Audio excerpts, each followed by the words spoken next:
Yo les amis, j'espère que vous allez tous très bien. Très content de vous retrouver dans cette nouvelle vidéo.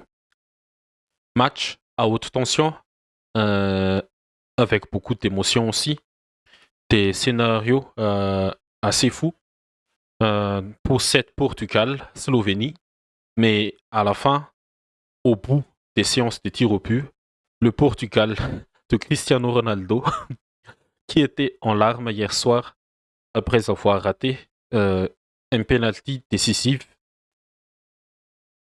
mais grâce à leur gardien Diogo Costa, le Portugal s'extirpe de ce piège slovène 0-0 dans les temps réglementaires plus prolongation.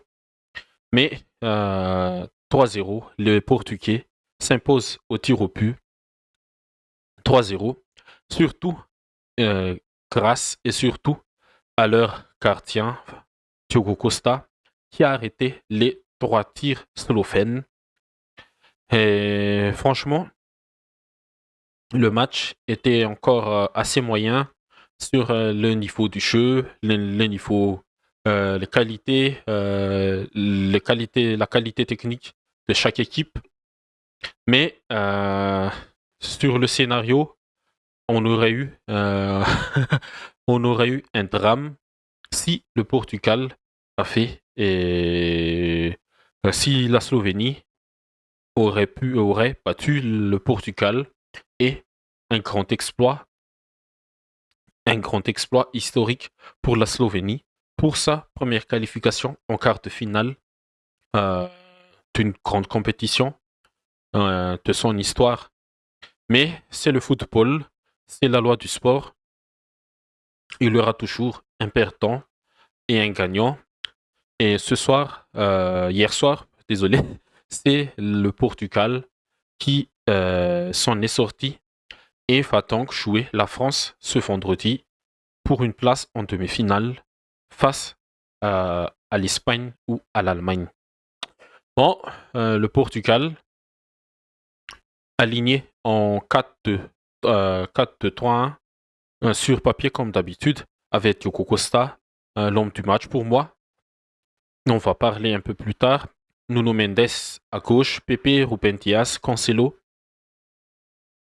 Palinha et Vitinha en double pivot, Leao, Bruno Fernandes et Bernardo Silva sous CR7 en pointe.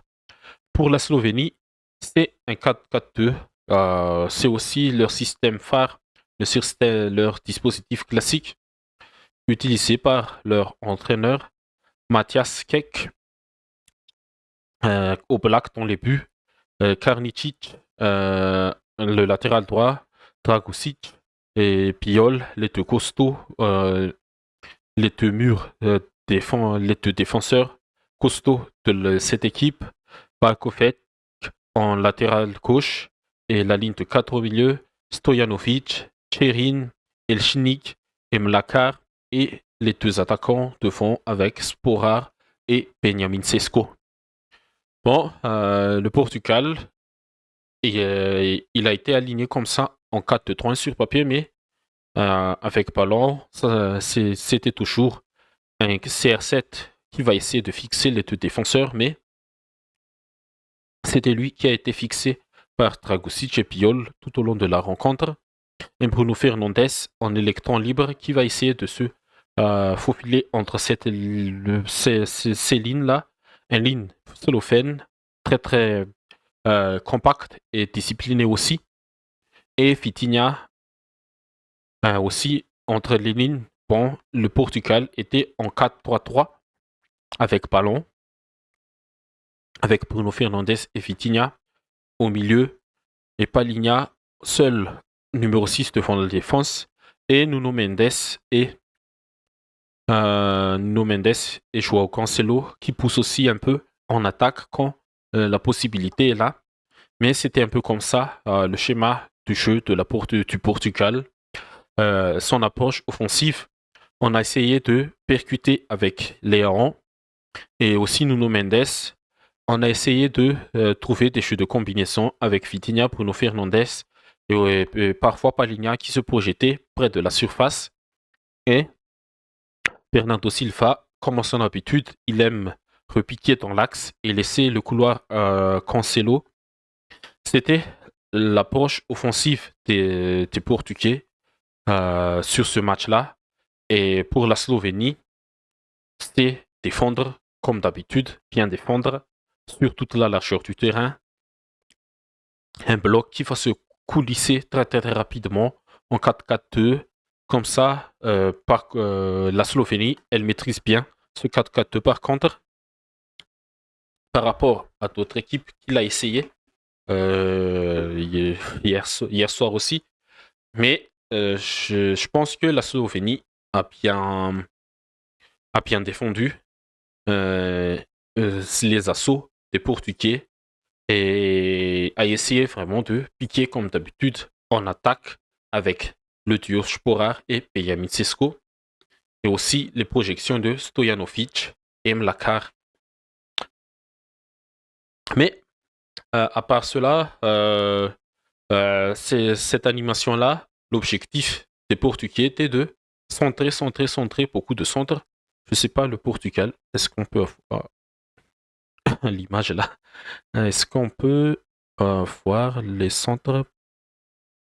Je ne sais pas.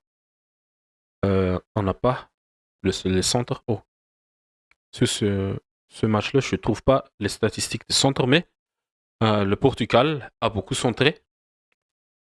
Ils ont essayé de trouver CR7 dans ce forêt défensif-là entre Piol et Dragusic. Les centres incessants de Cancelo, de Bernardo, de Leão, de Bruno Fernandes et tout ça, de Vitinha, de Nuno Mendes parfois, qui montait aussi quand Leão est en situation en 1 contre 1 pour lui laisser plus d'espace. Mais ces centres-là n'arrivent pas du tout à destination sur CR7. Bon, CR7 sur ce match-là, il est passé par toutes les émotions. Il était un peu frustré, peut-être à la recherche de son but dans 7 euros, encore 0 but pour lui. Il a fait quelques coups de canon avec ses coups francs, mais Oblak était sur les trajectoires de ses tirs. Sur les centres là, il est un peu, il est réduit physiquement, bien sûr. C'est là, je le rattrape. Mais en jeu de déviation, de combinaison, il est toujours intéressant et utile pour cette Portugal-là. Mais dans la finition, il est un peu cramé. Il est cramé. C'est peut-être aussi le rythme qu'il a par rapport à son championnat en Arabie Saoudite. Il a raté un penalty décisif qui aurait pu lui donner le cap de super-héros comme il aime. Mais Yoblak là, il a raté, il a sorti l'arrêt qu'il fallait à ce moment-là.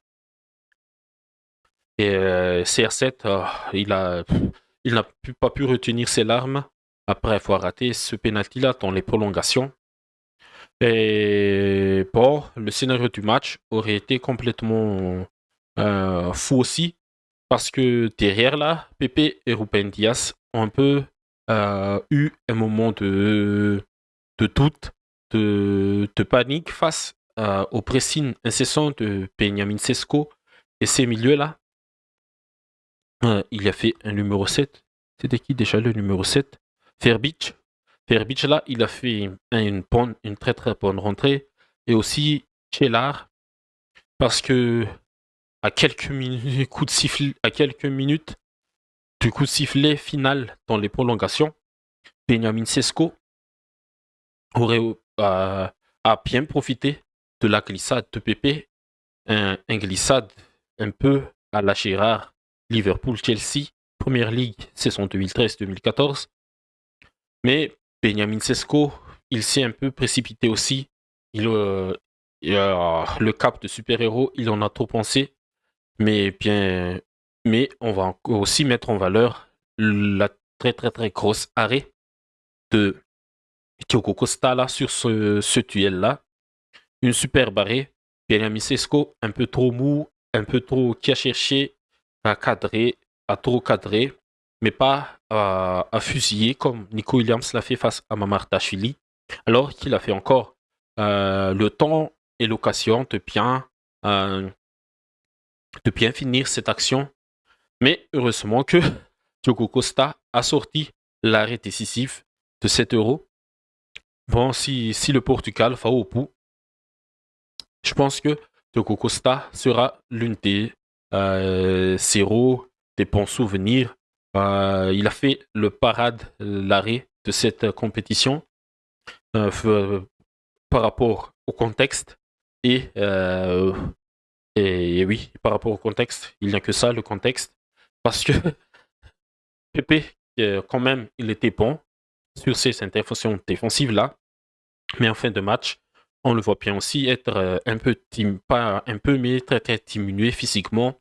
C'est aussi l'âge qui le rattrape, comme son grand ami CR7 là. Mais heureusement que Diogo Costa était là pour sauver cette légende portugais. Bon, à part cela, avant de parler de la séance là, la rentrée de Diogo Jota, je l'ai trouvé très très intéressant. Il a été plus percutant, pas plus percutant, mais encore plus percutant. C'est lui qui a provoqué le penalty raté par Ronaldo. Cancelo, en deuxième mi-temps, je l'ai trouvé très très très dynamique aussi sur son côté là. Il a mis en misère ce côté. Désolé. Il a mis en difficulté ce côté gauche de la Slovénie. Il a fait des petits ponts, des feintes du corps et tout ça. Mais à la fin, je pense que il a été sorti parce que on a fait préparer le, la séance de tir au but côté portugais avec les entrées de Jota, de même Ruben Neves, il était entré. C'est un bon tireur aussi.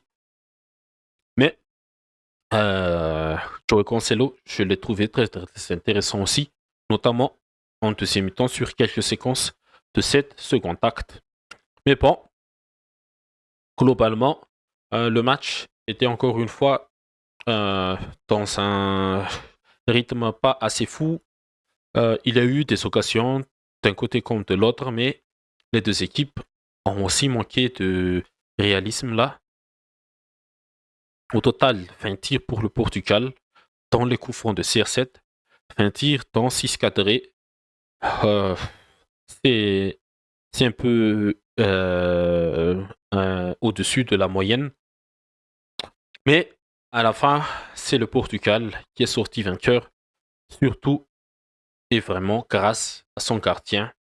3 tirs arrêtés, c'était déjà les tirs de qui? On va voir ici sur les temps forts. Ouais, c'était Josip Ilicic, c'est le vétéran. Moi, je me suis dit que c'était lui qui va donner la victoire à la, à la Slovénie en toute fin de match là. Mais il était rentré peut-être pour les séances de tir au but. Mais il a raté le sien. Ça a été euh,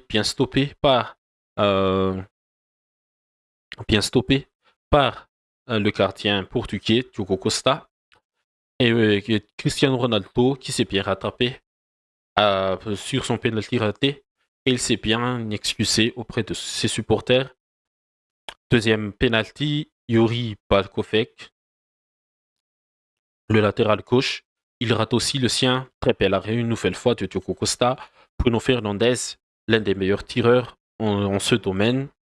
Et Verbic aussi, encore une fois, un très bel arrêt de Diogo Costa. C'est lui l'homme du match à la fin. 3 pénaltys arrêtés. Et en conclusion, c'est Bernardo Silva, en troisième tireur, qui a validé la qualification des Portugais en quart de finale contre l'équipe de France ce vendredi. Bon, c'était un match sous pression là, très très très sous pression. Regardez cette tête de CR7 là, c'était l'image de cette rencontre, à part la qualification du Portugal. Et oui, aussi, il a fait aussi sa maman qui était en pleurs dans les tribunes. C'était pas joli à voir, mais c'est le foot aussi.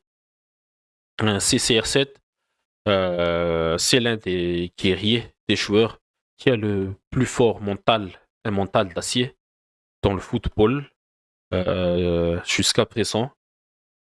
Et on espère pour la suite que il sera plus, euh, il sera plus encore collectif pour la suite en ne cherchant pas des statistiques, mais être décisif pour son équipe, que ce soit dans le leadership, dans le jeu de son équipe, à mettre en lumière ses coéquipiers et tout ça. Il en est capable, surtout à son âge. Il a l'expérience pour emmener cette équipe très très très loin. Bon, on va passer pour la partie prono des matchs d'aujourd'hui. Roumanie, Pays-Bas et Autriche-Turquie. Là, Roumanie-Pays-Bas. Est-ce que la Roumanie, elle peut faire mal à cette équipe néerlandaise? Peut-être, oui, peut-être. Qui sait, c'est l'euro. On ne sait rien, c'est le foot. Mais, allez, je vais mettre une petite surprise sur la Roumanie, là. Victoire de la Roumanie. 2-1. Ouais, 2-1. Avec la Roumanie qui va marquer en premier par l'intermédiaire de son capitaine ou pas. On va voir. Ou Dracus. Ou. Ouais, pourquoi pas, Man. Ouais, il était intéressant sur la phase de groupe. Ouais, premier but de Man. Une frappe ou une contre-attaque à la roumaine. On aime bien. Mais ce match, je pense que ça va être encore assez fermé. La Roumanie qui va piquer en contre-attaque et les Pays-Bas qui va avoir beaucoup de difficultés à trouver les espaces dans ce 4-1-4-1 roumain. Si les Roumains sont encore dans ce dispositif-là. Mais on verra, la réponse c'est ce soir. Et Autriche-Turquie, là, c'est un match. Ouais, c'est l'Autriche qui aura peut-être la possession, tout ça. La Turquie aussi. C'est un peu une équipe qui aime défendre et repiquer dans l'axe. Mais l'Autriche, là, elle va presser comme d'habitude. Je pense que l'Autriche, une victoire autrichienne 2-0, avec un premier but. Ouais, voilà, Autriche et tout ça. Et pourquoi pas, ouais, pourquoi pas une nouvelle fois un CSC? Pourquoi pas? Un CSC? Est-ce que un CSC signé, pourquoi pas Ken Ayan, peut-être? Non? Ou du coussin de Pinto par Darky? Ouais, pourquoi pas un CSC une nouvelle fois? Le CSC, le meilleur buteur de 7 euros. Mais on verra. Ce sont mes prédictions de ce soir. Et on verra ce qui va passer. La réponse, c'est ce soir. Bien sûr, on va faire les débriefs de ces deux matchs-là. Peut-être que si ça se va jusqu'en prolongation ou tir au but, on fera une seule vidéo, mais ça dépend du scénario de ces matchs. Bon, les amis, c'est tout pour cette vidéo. Débrief Portugal-Slovénie et mes prédictions de ce soir. Roumanie, Pays-Bas et Autriche, Turquie. Comme d'habitude, n'hésitez pas à liker, à commenter, à partager.